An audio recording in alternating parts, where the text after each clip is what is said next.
नमस्कार दोस्तों, घरेलू टोटके चैनल में आपका स्वागत है। दोस्तों, देवउठनी एकादशी के दिन चुपचाप यहाँ जला दे एक दीपक।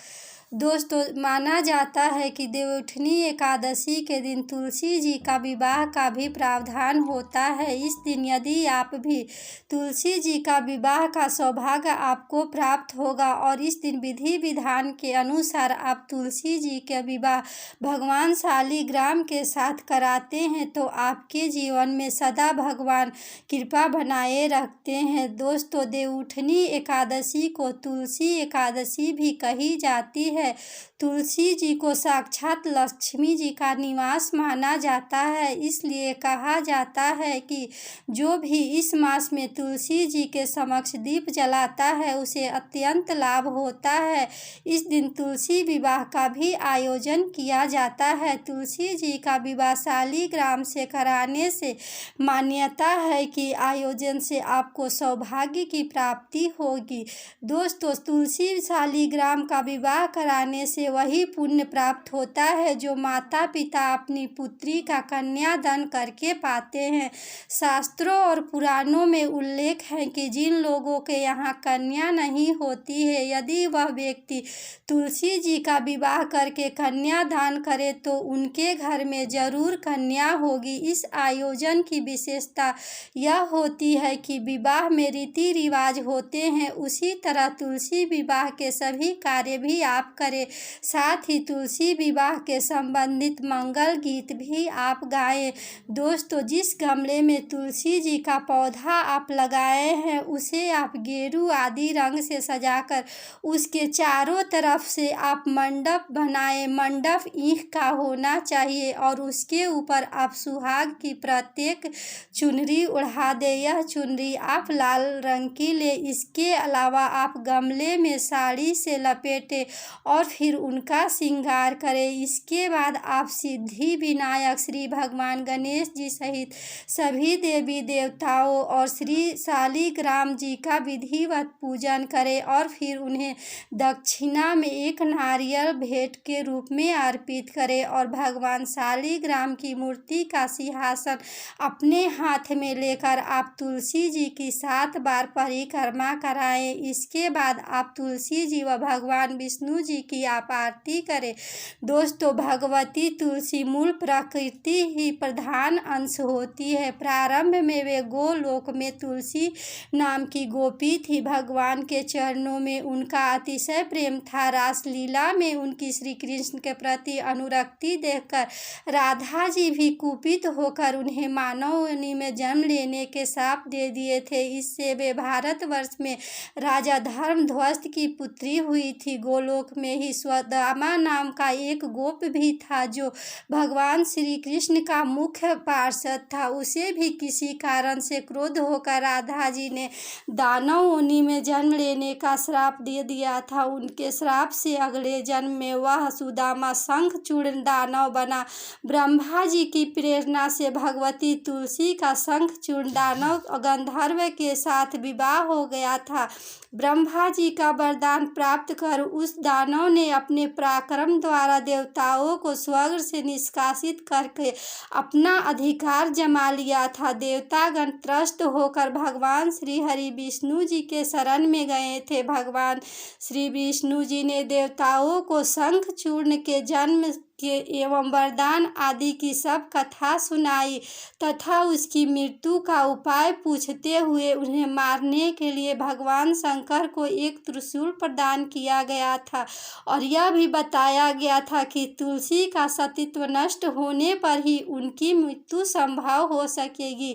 इसका भी आश्वासन भगवान श्री विष्णु देवताओं को हो गया था। कथा के अनुसार भगवान श्री विष्णु जी ने छल पूर्वक तुलसी का सतीत्व नष्ट किया। उधर भगवान शंकर जी ने त्रिशूल द्वारा शंखचूर्ण का वध कर डाला। पतिव्रता तुलसी को भगवान के द्वारा छल पूर्वक अपना सतीत्व नष्ट करने की जानकारी हुई तो अत्यंत शोक हुआ और संतृप्त होकर उसने भगवान को पाषाण होने का श्राप दे दिया। तुलसी जी की कारुणिक अवस्था को देखकर भगवान जी ने उन्हें समझाए और कहा कि तुमने भारत में रहकर मेरे लिए बहुत समय तक तपस्या की है और साथ ही इस शंखचूर्ण ने भी उस समय तुम्हारे लिए दीर्घ समय तक तपस्या की थी, तुम्हें पत्नी रूप में प्राप्त करने के लिए। अंत में वह गोलोक चला गया था। अब मैं तुम्हारी तपस्या का फल प्रदान करूंगा। तुम्हारा यह शरीर गंडकीय नदी के रूप में प्रसिद्ध होगा। तुम्हारा केश समूह पुण्य वृक्ष के रूप में प्रकट होगा और जो तुलसी नाम से प्रसिद्ध होगा। देव पूजन में प्रयुक्त होने वाले समस्त पुष्पों और पत्रों में तुलसी की ही प्राधान्यता होगी और सभी लोकों में निरंतर तुम्हें ही मेरे सानिध्य में रहने का सौभाग्य प्राप्त होगा। मैं ही तुम्हारे शाप से पाषाण बन के भारतवर्ष में गंडक नदी की तट के समीप निवास करूंगा। चारों वेदों के पढ़ने तथा तपस्या करने से भी जो पुण्य की प्राप्ति नहीं होगी वह पुण्य शालिग्राम शिला के पूजन से निश्चित रूप में सुलभ हो जाएगा। उसी समय तुलसी के शरीर से गंडक नदी उत्पन्न हुई और भगवान श्री हरि उसी के तट पर मनुष्यों के लिए पुण्यप्रद शालिग्राम बन गए। दोस्तों, पुराणों में उल्लेख मिलता है कि ब्रह्मा जी कहते हैं कि जो भी तुलसी के आधे पत्ते से भी प्रतिदिन भक्ति पूर्वक भगवान श्री विष्णु जी की पूजा करेगा और स्वयं आकर तुलसी जी का दर्शन करेगा, वह तुलसी जितना ही विस्तार होगा और सहस्त्र युगों तक मनुष्य ब्रह्मलोक में प्रतिष्ठित रहेगा।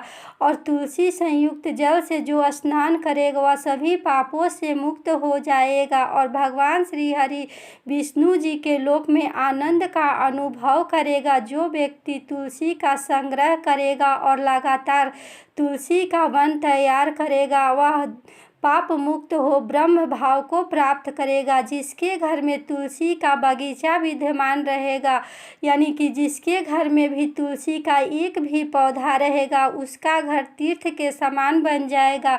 वहाँ यमराज के दूत भी जाने से डरेंगे। तुलसी वन सब पापों को नष्ट करने वाला होता है।